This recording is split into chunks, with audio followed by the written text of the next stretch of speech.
सुँगुरको मासु बनाउँदैछु अनि यो फ्राई स्टाइलले बनाउँदैछु म चाहिँ।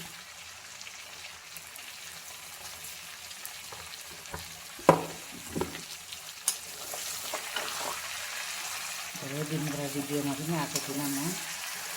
आज चाहिँ यसो मासु बनाउँदैछु। आज चाहिँ भिडियो एउटा बनाएर हालिदिन्छु सोचेर आज चाहिँ भिडियोमा आउँदैछ हाम्रो। यो चाहिँ सुँगुरको मासु बनाउँदैछु मैले फ्राई स्टाइलमा। कस्तो हुन्छ तपाईँहरूले गर्नु, कस्तो हुन्छ म देखाउँदै जान्छु। अहिले टमाटर काटेर हालिदिएँ।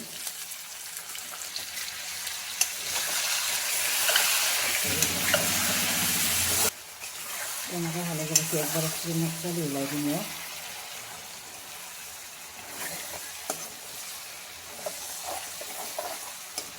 तल लागिहाल्छ, मजाले हिलाएन भने चाहिँ डढिहाल्छ।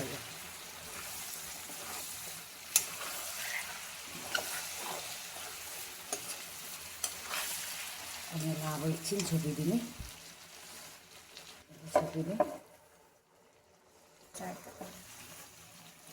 म अदुवा लसुन हालिदिन्छु।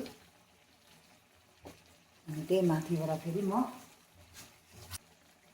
अब म हाल्दैछु यहाँ जिरा पाउडर। यसरी अदुवा लसुन हाल्यो, त्यहाँबाट यसरी हिलाउने। पहिला हाल्यो भने चाहिँ त्यो जिरा पाकेर डढ्छ, हिलाउनु दिक्दार हुन्छ अनि मिठो पनि हुँदैन। त्यही भएर चाहिँ आधा पाकेपछि चाहिँ मात्रै मैले जिरा चाहिँ हाल्छु, जिरा र अदुवा लसुन। हिलाएँ, अब भयो, फेरि छोपिदिन्छु यसलाई। हाल्दैछु यसरी सुँगुरको मासुमा साग हालेर, रायोको साग हालेर बनाएर खाएको यस्तो मिठो हुन्छ।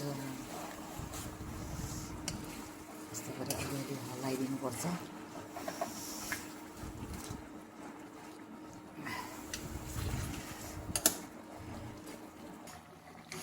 अब चाहिँ पाकेर भयो है।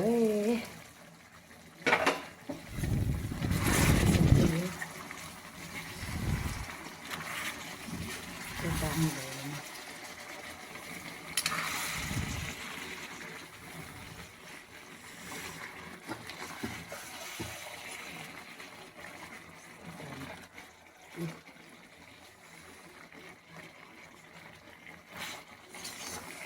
यस्तो दामी भयो, पाकेर भयो है साथीहरू। अब भयो यो पाकेर।